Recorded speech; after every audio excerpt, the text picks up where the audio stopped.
is Jon Jones still going to be going up against Francis Ngannou head to head at UFC 260? So a lot of people are doubting that he will. I think, because although there's new videos coming out from all the all the sports and the MMA YouTube channels and other platforms, like MMA Focus, BT Sports, MMA Worlds, MMA News, etc., etc., and hopefully hopefully this podcast one day, when I get up there to that level, I think, I'd say yes. Although Jon Jones is saying that he still wants more money for the fight, because he believes that he's a big. Okay, understandably, yeah, I agree. He's a big name. Francis Ngannou now, I mean, the sort of win he had over Stipe, they're both big names in the sport now, especially, of course, more so Jon Jones. So he's asking for more money for the fights, for a bigger cut of the pay-per-views. If he should find, Jon Jones did make. I mentioned this in one of my previous podcasts, that Jon Jones did put out a tweet saying that it would be nice to work for the UFC, blah blah blah blah, this and that. If they'll pay me more money, basically that's what it was about. And I think that the tweet was basically hinting that if he wasn't paid more money, he would be leaving the organization. He'd be quitting, basically. But as some people have pointed out to me before, that many fighters have said this before, they're gonna quit if they don't get paid more. It's almost like the retirement game thing that Conor McGregor likes to play, that he's retiring, and then a few months later, he's shouting and making so much noise about how he wants to fight. So in this case, I'd say yeah, it could happen. Of course, I can see Francis Ngannou saying, yeah, fine, let's do that, if that's what he wants. But I think the issue will come from the side of Jon Jones, not just due to the salary, but there's been the issue of, okay, I'm going to be sound like a broken record here, because it's something that people have heard from virtually all corners of the sport of MMA.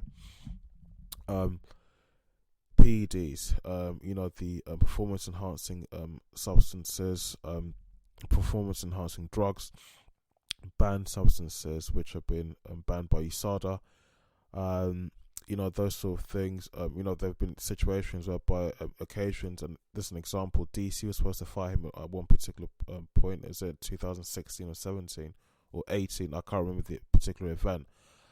But just at the last minute, at the last seconds, Dana went to meet up with DC Cormier. DC, and we just say DC because I'm getting so tongue twisted and tongue tied when speaking and saying complicated names. And just at the last minute, in the locker room or backstage, away from the main area of the arena, Dana White gave DC the bad news, and DC was clearly pissed, really, really angry.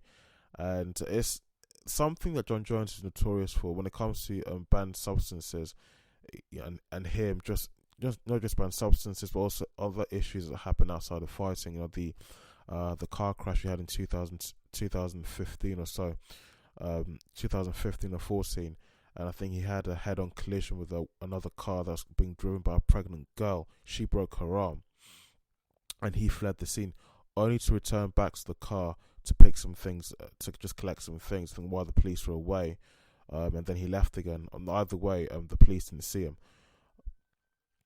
But what I'm saying is that where he is concerned, I think I can safely say that there's always been an issue. There's always been some sort of problem. There's always been some sort of issue, and not just PEDs, not just the issues of crime happening outside the fight. And this will not necessarily be an issue, but something I've heard from the top coach, aka Javier Mendez. He was doing a brief episode with one of the AKA teammates who naturally runs a branch of the AKA gym over in Thailand, Mike Swick, who runs his own podcast. Check it out. Really good podcast. He was saying to Mike Swick that one of the things about Jon Jones, that if he does see that it's going to be an opponent that he knows he's not going to win, or he's not going to be able to defeat, even if it means pulling out the fight at the last minute. He will do that. He will do that. Mendes told a brief story about there was one particular fight that I think there was one particular fighter, was it Colby Covington or someone like that, who was supposed to fight Jon Jones, and what had happened is that particular fighter couldn't participate in the competition any longer for some reason. It wasn't disclosed, and then Chael Sonnen stepped in to replace that fighter. And then, knowing how good Chael Sonnen is with wrestling, and of course, if you're good at wrestling and grappling, your ground game will be very good. Excuse me. Your ground game will be very good. Jon Jones pulled out just right there and then at the last minute. So I have to say that potentially I can see Francis Ngannou saying yes to this fight, but I think the issues will come from Jon Jones. I mean, Francis Ngannou, I can see him saying yes. He could also say no. Because every fight will have their own reason for not wanting to fight another opponent, whether it's because they don't believe they'll beat their opponent, or because they don't believe that it will do anything for them, to at least push them up towards the top of the rankings of their particular weight division. They don't believe they're going to get a decent payout, a decent salary for their fight, which I can understand. And I've said this before, in the world of mixed martial arts sports, whatever organization you're fighting for, even if it's Bellator, and I say Bellator because I'm always hearing good, nice things at Bellator, even from the way they pay their fighters to how they run their events. Even in the venues when you go, their fighters have said that it feels like a much more family-based atmosphere, and everyone there is friendly in comparison to the UFC, where it's strictly business when you're in there.